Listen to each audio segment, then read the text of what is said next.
ਲੱਖਾਂ ਮੁਲਾਜ਼ਮਾਂ ਨਾਲ ਵੱਡਾ ਧੋਖਾ। ਦਿੱਲੀੋਂ ਕੜੀ ਖਤਰਨਾਕ ਸਿਆਸੀ ਚਾਲ।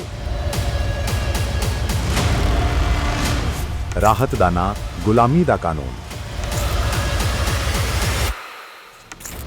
ਸੱਤਾ ਦੀਆਂ ਬੰਦ ਬਾਰੀਆਂ ਦੇ ਪਿੱਛੇ ਅੱਜ ਇੱਕ ਅਜਿਹਾ ਖੇਡ ਖੇਡਿਆ ਜਾ ਰਿਹਾ ਹੈ ਜਿਸ ਦੀ ਪਿਣਕ ਤੱਕ ਪੰਜਾਬ ਦੇ ਲੱਖਾਂ ਘਰਾਂ ਵਿੱਚ ਚੁੱਲ੍ਹੇ ਬਾਲਣ ਵਾਲਿਆਂ ਨੂੰ ਨਹੀਂ ਲੱਗਣ ਦਿੱਤੀ ਗਈ। ਜਦੋਂ ਸਾਰਾ ਪੰਜਾਬ ਸੋਚ ਰਿਹਾ ਸੀ ਕਿ ਚੰਡੀਗੜ੍ਹ ਦੇ ਸਰਕਾਰੀ ਗਲਿਆਰਿਆਂ ਵਿੱਚ ਮੁਲਾਜ਼ਮਾਂ ਦੇ ਹੱਕਾਂ ਦੀ ਕੋਈ ਨਵੀਂ ਸਵੇਰ ਚੜ੍ਹਨ ਵਾਲੀ ਹੈ, ਠੀਕ ਉਸੇ ਵੇਲੇ ਇੱਕ ਅਜਿਹੀ ਫਾਈਲ ਉੱਤੇ ਚੁੱਪਚਾਪ ਦਸਤਖਤ ਕਰਵਾ ਲਏ ਗਏ ਜਿਸ ਨੇ ਲੱਖਾਂ ਨੌਜਵਾਨਾਂ ਦੀ ਜ਼ਿੰਦਗੀ ਨੂੰ ਹਮੇਸ਼ਾ ਲਈ ਹਨੇਰੇ ਵਿੱਚ ਧੱਕੇ ਦਿੱਤਾ ਹੈ।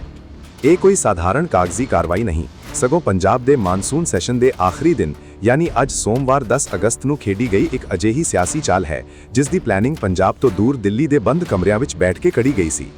ਐਤਵਾਰ ਨੂੰ ਦਿੱਲੀੋਂ ਵਾਪਸੀ ਹੁੰਦੀ ਹੈ, ਉੱਥੇ ਬੈਠ ਕੇ ਕਈ ਵੱਡੇ ਫੈਸਲਿਆਂ ਅਤੇ ਖਤਾਂ ਦੀ ਲਿਖਾਪੜੀ ਹੁੰਦੀ ਹੈ ਤੇ ਅਗਲੀ ਹੀ ਸਵੇਰ ਪੰਜਾਬ ਦੀ ਵਿਧਾਨ ਸਭਾ ਵਿੱਚ ਇੱਕ ਅਜਿਹਾ ਧਮਾਕਾ ਕਰ ਦਿੱਤਾ ਜਾਂਦਾ ਹੈ ਜਿਸ ਦੀ ਗੂੰਜ ਹੁਣ ਪੰਜਾਬ ਦੀਆਂ ਸੜਕਾਂ ਤੇ ਸੁਣਾਈ ਦੇਵੇਗੀ। ਚੋਰ ਮੋਰੀਓਂ ਲਿਆਂਦੇ ਜਾ ਰਹੇ ਇਸ ਫੈਸਲੇ ਦਾ ਸੱਚ ਜਦੋਂ ਤੁਹਾਡੇ ਸਾਹਮਣੇ ਆਵੇਗਾ ਤਾਂ ਤੁਹਾਡੇ ਪੈਰਾਂ ਹੇਠੋਂ ਜ਼ਮੀਨ ਖਿਸਕ ਜਾਵੇਗੀ। ਸਰਕਾਰ ਜਿਸ ਚੀਜ਼ ਨੂੰ ਵੱਡੀ ਰਾਹਤ ਅਤੇ ਇਤਿਹਾਸਿਕ ਕਦਮ ਦੱਸ ਕੇ ਟੋਲ ਵਜਾ ਰਹੀ ਹੈ, ਉਸ ਦੀ ਅਸਲ ਹਕੀਕਤ ਇਹ ਹੈ ਕਿ ਵਿਰੋਧੀ ਧਿਰ ਨੂੰ ਚਰਚਾ ਕਰਨ ਤੱਕ ਦਾ ਸਮਾਂ ਨਹੀਂ ਦਿੱਤਾ ਗਿਆ। ਸੈਸ਼ਨ ਦਾ ਆਖਰੀ ਦਿਨ ਹੀ ਕਿਉਂ ਚੁਣਿਆ ਗਿਆ?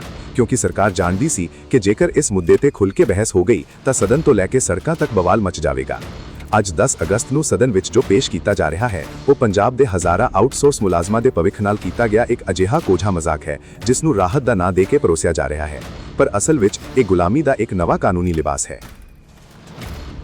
ਹੁਣ ਖੋਲ੍ਹਦੇ ਹਾਂ ਇਸ ਪੂਰੇ ਖੇਡ ਦਾ ਕੱਚਾ ਚਿੱਠਾ। Punjab state outsourced personnel transition to contractual engagement bill 2026 ਦੇ ਨਾਂ ਹੇਠ ਜੋ ਖੇਡ ਰਚਿਆ ਗਿਆ ਹੈ ਉਹ 51 ਵਿਭਾਗਾਂ ਵਿੱਚ ਦਿਨ ਰਾਤ ਖੂਨ ਪਸੀਨਾ ਬਹਾਉਣ ਵਾਲੇ 65,000 ਤੋਂ ਵੱਧ ਆਊਟਸੋਰਸ ਮੁਲਾਜ਼ਮਾਂ ਦੀਆਂ ਅੱਖਾਂ ਵਿੱਚ ਧੂੜ ਚੌਂਕਣ ਤੋਂ ਵੱਧ ਕੁਝ ਨਹੀਂ ਹੈ। ਰਾਜਪਾਲ ਵੱਲੋਂ ਇਸ ਬਿੱਲ ਨੂੰ ਮਨਜ਼ੂਰੀ ਦਿਵਾ ਕੇ ਅੱਜ ਸੋਮਵਾਰ ਨੂੰ ਸਦਨ ਵਿੱਚ ਲਿਆ ਕੇ ਸਰਕਾਰ ਦਾਅਵਾ ਕਰ ਰਹੀ ਹੈ ਕਿ ਅਸੀਂ ਠੇਕੇਦਾਰੀ ਸਿਸਟਮ ਨੂੰ ਜੜੋਂ ਪੁੱਟ ਦਿੱਤਾ ਹੈ ਅਤੇ ਵਿਚੌਲੀਏ ਠੇਕੇਦਾਰਾਂ ਦਾ ਕਮਿਸ਼ਨ ਖਤਮ ਕਰਕੇ ਮੁਲਾਜ਼ਮਾਂ ਨੂੰ ਸਿੱਧੇ ਸਰਕਾਰੀ ਕੰਟਰੈਕਟ ਤੇ ਲਿਆਂਦਾ ਹੈ। ਪਰ ਜ਼ਰਾ ਠਹਿਰੋ, ਇਸ ਚਮਕਦਾਰ ਦਾਅਵੇ ਦੇ ਪਿੱਛੇ ਦਾ ਕਾਲਾ ਸੱਚ ਸਮਝੋ। ਇਹ ਕੋਈ ਪੱਕੀ ਨੌਕਰੀ ਦਾ ਤੋਹਫਾ ਨਹੀਂ ਹੈ, ਇਹ ਤਾਂ ਇੱਕ ਅਜਿਹਾ ਚੱਕਰਵਿਊ ਹੈ ਜਿਸ ਵਿੱਚੋਂ ਮੁਲਾਜ਼ਮ ਆਪਣੀ ਪੂਰੀ ਜਵਾਨੀ ਲੰਘਾ ਕੇ ਵੀ ਬਾਹਰ ਨਹੀਂ ਨਿਕਲ ਸਕਦਾ।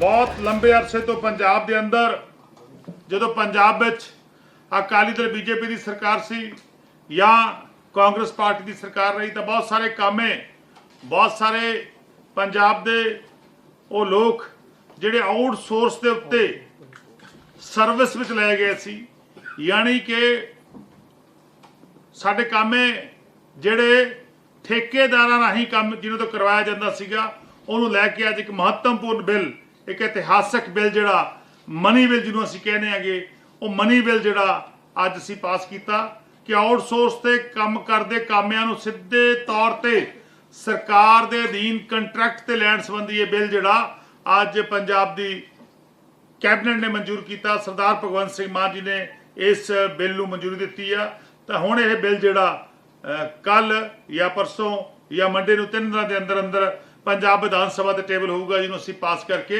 ਆਨਰੇਬਲ ਗਵਰਨਰ ਸਾਹਿਬ ਦੇ ਭੇਜਾਂਗੇ। ਔਰ ਉਸ ਤੋਂ ਪਹਿਲਾਂ ਸਾਨੂੰ ਇਸ, ਕਿਉਂਕਿ ਇਹ ਮਨੀ ਬਿੱਲ ਆ, ਮੈਂ ਕਲੀਅਰ ਕਰਦਾ, ਮਨੀ ਬਿੱਲ ਨੂੰ ਪ੍ਰੈਜ਼ੈਂਟ ਕਰਨ ਦੇ ਲਈ ਪ੍ਰੀ ਅਪਰੂਵਲ ਜਿਹੜੀ ਆ prior approval from the honourable governor sahib ਉਹ ਲੈਣੀ ਪਊਗੀ। ਉਹ ਅਸੀਂ ਅੱਜ ਹੀ ਅਪਰੂਵਲ ਲੈਣ ਲਈ ਭੇਜ ਦਾਂਗੇ। ਮੈਨੂੰ ਪੂਰਨ ਆਸ ਆ ਕਿ ਗਵਰਨਰ ਸਾਹਿਬ ਕੱਲ ਜਾਂ ਅੱਜ ਸ਼ਾਮ ਨੂੰ, ਕੱਲ ਨੂੰ ਜਾਂ ਪਰਸੋਂ ਤੱਕ ਇਹਦੀ ਅਪਰੂਵਲ ਭੇਜ ਦੇਣਗੇ ਤਾਂ ਉਸ ਤੋਂ ਬਾਅਦ ਇਹ ਬਿੱਲ ਦੇ ਰੂਪ ਵਿੱਚ ਵਿਧਾਨ ਸਭਾ 'ਚ ਪੇਸ਼ ਕੀਤਾ ਜਾਊਗਾ।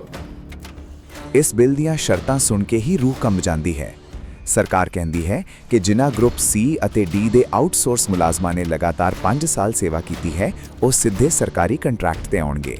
ਜਿਹੜੇ ਖਤਰਨਾਕ ਕੰਮਾਂ ਵਿੱਚ ਲੱਗੇ ਹਨ ਜਿਵੇਂ ਸਫਾਈ ਕਰਮਚਾਰੀ, ਸੀਵਰਮੈਨ, ਫਾਇਰਮੈਨ ਜਾਂ ਪਾਵਰ ਲਾਈਨਮੈਨ, ਉਹਨਾਂ ਲਈ ਇਹ ਸਮਾਂ 3 ਸਾਲ ਰੱਖਿਆ ਗਿਆ ਹੈ। ਪਰ ਅਸਲ ਧੋਖਾ ਤਾਂ ਇਸ ਤੋਂ ਅੱਗੇ ਸ਼ੁਰੂ ਹੁੰਦਾ ਹੈ।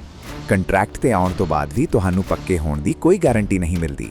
ਸਰਕਾਰ ਨੇ ਸ਼ਰਤ ਰੱਖੀ ਹੈ ਕਿ ਕੰਟਰੈਕਟ ਤੇ ਹੋਰ 10 ਸਾਲ ਕੰਮ ਕਰਨ ਤੋਂ ਬਾਅਦ ਜਾ ਕੇ ਕਿਤੇ ਖਾਲੀ ਪੋਸਟਾਂ ਤੇ ਪੱਕਾ ਕਰਨ ਬਾਰੇ ਵਿਚਾਰ ਕੀਤਾ ਜਾਵੇਗਾ। ਯਾਨੀ ਪਹਿਲਾਂ 5 ਸਾਲ ਆਊਟਸੋਰਸ ਧੱਕੇ ਖਾਓ, ਫਿਰ 10 ਸਾਲ ਕੰਟਰੈਕਟ ਦੀ ਤਲਵਾਰ ਹੇਠ ਜੀਓ। ਯਾਨੀ ਕੁੱਲ 13 ਤੋਂ 15 ਸਾਲ ਤੱਕ ਬੰਦਾ ਅਨਿਸ਼ਚਿਤਤਾ ਦੇ ਲਟਕਦੇ ਤਖਤੇ ਤੇ ਰਹੇਗਾ ਕਿ ਇਸ ਨੂੰ ਕਹਿੰਦੇ ਹਨ ਇਨਸਾਫ। ਜਿਹੜੇ ਮੁਲਾਜ਼ਮ ਪਿਛਲੇ 10-10 12-12 ਸਾਲਾਂ ਤੋਂ ਪਹਿਲਾਂ ਹੀ ਆਪਣੀ ਜਵਾਨੀ ਰੋਲ ਚੁੱਕੇ ਹਨ, ਉਹ ਹੁਣ ਹੋਰ 10 ਸਾਲ ਉਡੀਕ ਕਰਨਗੇ। ਉਦੋਂ ਤੱਕ ਤਾਂ ਅੱਧੇ ਮੁਲਾਜ਼ਮ ਰਿਟਾਇਰਮੈਂਟ ਦੀ ਉਮਰ ਲੰਘਾ ਕੇ ਘਰ ਬੈਠ ਜਾਣਗੇ। ਤਨਖਾਹਾਂ ਦਾ ਰੋਣਾ ਤਾਂ ਇਸ ਤੋਂ ਵੀ ਵੱਡਾ ਹੈ। ਵਿੱਤ ਵਿਭਾਗ ਤਨਖਾਹ ਤੈਅ ਕਰੇਗਾ, ਪਰ ਸਰਕਾਰ ਨੇ ਸਾਫ਼ ਲਿਖ ਦਿੱਤਾ ਹੈ ਕਿ ਇਹ ਘੱਟੋ-ਘੱਟ ਉਜਰਤ ਯਾਨੀ ਮਿਨੀਮਮ ਵੇਜਸ ਤੋਂ ਘੱਟ ਨਹੀਂ ਹੋਵੇਗੀ। ਇਸ ਦਾ ਮਤਲਬ ਸਮਝਦੇ ਹੋ? ਇਸ ਦਾ ਮਤਲਬ ਇਹ ਹੈ ਕਿ ਮੁਲਾਜ਼ਮ ਨੂੰ ਤਨਖਾਹ ਸਿਰਫ ਉੱਥੇ ਤੱਕ ਹੀ ਮਿਲੇਗੀ ਜਿੱਥੇ ਮਜ਼ਦੂਰੀ ਦੀ ਆਖਰੀ ਹੱਦ ਹੁੰਦੀ ਹੈ। ਪੱਕੇ ਮੁਲਾਜ਼ਮਾਂ ਵਾਂਗ ਨਾ ਪੂਰਾ ਡੀਏ ਮਿਲੇਗਾ, ਨਾ ਸਰਕਾਰੀ ਪੱਤੇ ਮਿਲਣਗੇ, ਨਾ ਕੋਈ ਪੈਨਸ਼ਨ ਸਕੀਮ ਹੋਵੇਗੀ। ਹਾਂ, ਪੀਐਫ, ਈਐਸਆਈ, ਗ੍ਰੈਚੁਇਟੀ, ਮੈਟਰਨਿਟੀ ਲੀਵ ਅਤੇ ਸਾਲ ਵਿੱਚ 10 ਕੈਜੂਅਲ ਲੀਵਾਂ ਦਾ ਵਾਅਦਾ ਕਰਕੇ ਅਜਿਹਾ ਦਿਖਾਇਆ ਜਾ ਰਿਹਾ ਹੈ ਜਿਵੇਂ ਕੋਈ ਬਹੁਤ ਵੱਡਾ ਅਹਿਸਾਨ ਕਰ ਦਿੱਤਾ ਗਿਆ ਹੋਵੇ। ਪਰ ਜਿਸ ਬੰਦੇ ਦੀ ਨੌਕਰੀ ਦੀ ਸੁਰੱਖਿਆ ਹੀ ਸਿਫਰ ਹੋਵੇ, ਉਸ ਲਈ ਇਹਨਾਂ ਛੋਟੀਆਂ-ਛੋਟੀਆਂ ਛੋਟਾਂ ਦਾ ਕੀ ਮਤਲਬ ਰਹਿ ਜਾਂਦਾ ਹੈ? ਇਹ ਕੰਟਰੈਕਟ ਹਰ ਸਾਲ ਰੀਨਿਊ ਹੋਣਾ ਹੈ ਅਤੇ ਕਿਸੇ ਵੀ ਨਿੱਕੀ ਜਿਹੀ ਗਲਤੀ ਤੇ ਮੁਲਾਜ਼ਮ ਨੂੰ ਇੱਕ ਝਟਕੇ ਵਿੱਚ ਬਾਹਰ ਦਾ ਰਸਤਾ ਦਿਖਾਇਆ ਜਾ ਸਕਦਾ ਹੈ। ਪੰਜਾਬ ਦਾ ਸਫਾਈ ਕਰਮਚਾਰੀ, ਪਾਵਰਕਾਮ ਦਾ ਲਾਈਨਮੈਨ, ਵਾਟਰ ਸਪਲਾਈ ਦਾ ਕਾਮਾ, ਇਹ ਸਾਰੇ ਅੱਜ ਸੜਕਾਂ ਤੇ ਉਤਰ ਕੇ ਪ੍ਰਦਰਸ਼ਨ ਕਰਨ ਲਈ ਮਜਬੂਰ ਕਿਉਂ ਹਨ? ਕਿਉਂਕਿ ਉਹ ਸਮਝ ਚੁੱਕੇ ਹਨ ਕਿ ਇਹ ਬਿੱਲ ਉਹਨਾਂ ਦੇ ਜ਼ਖਮਾਂ ਤੇ ਮੱਲਮ ਲਾਉਣ ਲਈ ਨਹੀਂ, ਸਗੋਂ ਉਹਨਾਂ ਨੂੰ ਹਮੇਸ਼ਾ ਲਈ ਕੰਟਰੈਕਟ ਦੀ ਦਲਦਲ ਵਿੱਚ ਤੱਕਣ ਲਈ ਲਿਆਂਦਾ ਗਿਆ ਹੈ। ਪੁਰਾਣੇ 2016 ਵਾਲੇ ਐਕਟ ਨੂੰ ਰੱਦ ਕਰਕੇ ਨਵਾਂ ਬਿੱਲ ਲਿਆ ਕੇ ਸਰਕਾਰ ਆਪਣੀ ਪਿੱਠ ਆਪ ਥਾਪੜ ਰਹੀ ਹੈ। ਪਰ ਸੱਚਾਈ ਇਹ ਹੈ ਕਿ ਇਹ ਬਿੱਲ ਪੱਕੀ ਨੌਕਰੀ, ਬਰਾਬਰ ਤਨਖਾਹ ਅਤੇ ਪੁਰਾਣੀ ਪੈਨਸ਼ਨ ਸਕੀਮ ਵਰਗੀਆਂ ਬੁਨਿਆਦੀ ਮੰਗਾਂ ਦਾ ਭੋਗ ਪਾਉਂਦਾ ਹੈ। ਸੈਸ਼ਨ ਦੇ ਆਖਰੀ ਦਿਨ ਯਾਨੀ ਅੱਜ ਸੋਮਵਾਰ ਨੂੰ ਇਸ ਨੂੰ ਬਿਨਾਂ ਕਿਸੇ ਚਰਚਾ ਦੇ ਪਾਸ ਕਰਵਾਉਣ ਦੀ ਕਾਹਲ ਹੀ ਇਹ ਸਾਬਿਤ ਕਰਨ ਲਈ ਕਾਫੀ ਹੈ ਕਿ ਡਾਲ ਵਿੱਚ ਕੁਝ ਕਾਲਾ ਨਹੀਂ, ਸਗੋਂ ਪੂਰੀ ਦੀ ਪੂਰੀ ਡਾਲ ਹੀ ਕਾਲੀ ਹੈ। ਆਊਟਸੋਰਸ ਮੁਲਾਜ਼ਮਾਂ ਨਾਲ ਕੀਤਾ ਗਿਆ ਇਹ ਇੱਕ ਅਜਿਹਾ ਵੱਡਾ ਧੋਖਾ ਹੈ ਜਿਸ ਨੂੰ ਪੰਜਾਬ ਦੇ ਸੂਝਵਾਨ ਲੋਕ ਅਤੇ ਆਪਣਾ ਹੱਕ ਮੰਗਦੇ ਕਾਮੇ ਕਦੇ ਬਰਦਾਸ਼ਤ ਨਹੀਂ ਕਰਨਗੇ। 2022 ਦੀਆਂ ਪੰਜਾਬ ਵਿਧਾਨ ਸਭਾ ਚੋਣਾਂ ਤੋਂ ਪਹਿਲਾਂ ਆਮ ਆਦਮੀ ਪਾਰਟੀ ਨੇ ਰਾਜ ਦੇ ਸਰਕਾਰੀ, ਅਰਧ ਸਰਕਾਰੀ ਅਤੇ ਕੱਚੇ ਮੁਲਾਜ਼ਮਾਂ ਨਾਲ ਕਈ ਵੱਡੇ ਵਾਅਦੇ ਕੀਤੇ ਸਨ।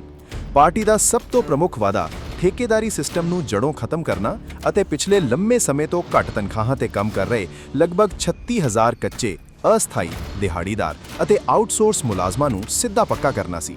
ਇਸ ਤੋਂ ਇਲਾਵਾ ਸਰਕਾਰੀ ਵਿਭਾਗਾਂ ਵਿੱਚ ਖਾਲੀ ਪਈਆਂ ਲੱਖਾਂ ਪੋਸਟਾਂ ਨੂੰ ਪਾਰਦਰਸ਼ੀ ਤਰੀਕੇ ਨਾਲ ਭਰਨ, ਬਰਾਬਰ ਕੰਮ ਬਰਾਬਰ ਤਨਖਾਹ ਦਾ ਨਿਯਮ ਲਾਗੂ ਕਰਨ ਅਤੇ ਮੁਲਾਜ਼ਮਾਂ ਦੀਆਂ ਪੈਂਡਿੰਗ ਮਹਿੰਗਾਈ ਭੱਤੇ ਦੀਆਂ ਕਿਸ਼ਤਾਂ ਤੇ ਬਕਾਏ ਜਲਦ ਜਾਰੀ ਕਰਨ ਦੇ ਦਾਅਵੇ ਕੀਤੇ ਗਏ ਸਨ। ਨਾਲ ਹੀ ਆਪ ਨੇ ਮੁਲਾਜ਼ਮਾਂ ਦੀ ਲੰਬੇ ਸਮੇਂ ਤੋਂ ਲਟਕਦੀ ਆ ਰਹੀ ਪੁਰਾਣੀ ਪੈਨਸ਼ਨ ਸਕੀਮ ਨੂੰ ਬਹਾਲ ਕਰਨ ਦੀ ਗਾਰੰਟੀ ਵੀ ਦਿੱਤੀ ਸੀ। ਜੇਕਰ ਵਾਅਦੇ ਪੂਰੇ ਹੋਣ ਦੀ ਹਕੀਕਤ ਦੇਖੀ ਜਾਵੇ ਤਾਂ ਸਰਕਾਰ ਨੇ 35,000 ਤੋਂ ਵੱਧ ਨਵੀਆਂ ਪੱਕੀਆਂ ਸਰਕਾਰੀ ਭਰਤੀਆਂ ਕਰਕੇ ਰੋਜ਼ਗਾਰ ਦੇ ਖੇਤਰ ਵਿੱਚ ਆਪਣਾ ਇੱਕ ਮੁੱਖ ਵਾਅਦਾ ਪੂਰਾ ਕੀਤਾ ਹੈ। ਇਸ ਦੇ ਨਾਲ ਹੀ ਸਿੱਖਿਆ ਵਿਭਾਗ ਦੇ ਲਗਭਗ 12,000 ਤੋਂ ਵੱਧ ਕੱਚੇ ਅਧਿਆਪਕਾਂ ਅਤੇ ਐਜੂਕੇਸ਼ਨ ਪ੍ਰੋਵਾਈਡਰਾਂ ਦੀਆਂ ਸੇਵਾਵਾਂ ਨੂੰ ਵਿਸ਼ੇਸ਼ ਕੈਡਰ ਬਣਾ ਕੇ 58 ਸਾਲ ਦੀ ਉਮਰ ਤੱਕ ਲਈ ਸੁਰੱਖਿਅਤ ਕੀਤਾ ਗਿਆ। ਇਸ ਤੋਂ ਇਲਾਵਾ ਸਰਕਾਰ ਨੇ ਪੁਰਾਣੀ ਪੈਨਸ਼ਨ ਸਕੀਮ ਬਹਾਲ ਕਰਨ ਦਾ ਨੋਟੀਫਿਕੇਸ਼ਨ ਵੀ ਜਾਰੀ ਕੀਤਾ ਸੀ। ਹਾਲਾਂਕਿ ਇਸ ਨੂੰ ਜ਼ਮੀਨੀ ਪੱਧਰ ਤੇ ਅਮਲੀ ਰੂਪ ਵਿੱਚ ਲਾਗੂ ਕਰਨ ਦੀ ਪ੍ਰਕਿਰਿਆ ਅਜੇ ਵੀ ਪੂਰੀ ਤਰ੍ਹਾਂ ਹੱਲ ਨਹੀਂ ਹੋ ਸਕੀ ਹੈ। ਹਾਲਾਂਕਿ ਕੱਚੇ ਅਤੇ ਆਊਟਸੋਰਸ ਮੁਲਾਜ਼ਮਾਂ ਨੂੰ ਸਿੱਧਾ ਪੱਕਾ ਕਰਨ ਦੇ ਵਾਅਦੇ ਤੇ ਸਰਕਾਰ ਪੂਰੀ ਤਰ੍ਹਾਂ ਖਰੀ ਨਹੀਂ ਉਤਰੀ, ਜਿਸ ਕਰਕੇ ਮੁਲਾਜ਼ਮਾਂ ਵਿੱਚ ਭਾਰੀ ਰੋਸ ਹੈ। ਸਾਰਿਆਂ ਨੂੰ ਸਿੱਧਾ ਪੱਕਾ ਕਰਨ ਦੀ ਬਜਾਏ ਸਰਕਾਰ ਨਵਾਂ ਬਿੱਲ ਲੈ ਕੇ ਆਈ ਹੈ, ਜਿਸ ਵਿੱਚ ਆਊਟਸੋਰਸ ਮੁਲਾਜ਼ਮਾਂ ਨੂੰ ਪਹਿਲਾਂ ਸਰਕਾਰੀ ਕੰਟਰੈਕਟ ਤੇ ਲਿਆਉਣ ਅਤੇ ਫਿਰ 10 ਸਾਲ ਹੋਰ ਇੰਤਜ਼ਾਰ ਕਰਨ ਦੀ ਸ਼ਰਤ ਰੱਖੀ ਗਈ ਹੈ। ਯੂਨੀਅਨਾਂ ਦਾ ਇਲਜ਼ਾਮ ਹੈ ਕਿ ਠੇਕੇਦਾਰੀ ਖਤਮ ਕਰਨ ਦਾ ਦਾਅਵਾ ਤਾਂ ਕੀਤਾ ਗਿਆ ਹੈ, ਪਰ 13 ਤੋਂ 15 ਸਾਲ ਦੀ ਲੰਮੀ ਉਡੀਕ ਅਤੇ ਘੱਟੋ-ਘੱਟ ਉਜਰਤਾਂ ਦੀ ਸ਼ਰਤ ਕਾਰਨ ਮੁਲਾਜ਼ਮਾਂ ਨੂੰ ਪੂਰੀ ਜੌਬ ਸਿਕਿਉਰਿਟੀ ਅਤੇ ਪੱਕੇ ਮੁਲਾਜ਼ਮਾਂ ਵਾਲੀਆਂ ਸਹੂਲਤਾਂ ਅਜੇ ਵੀ ਨਹੀਂ ਮਿਲੀਆਂ।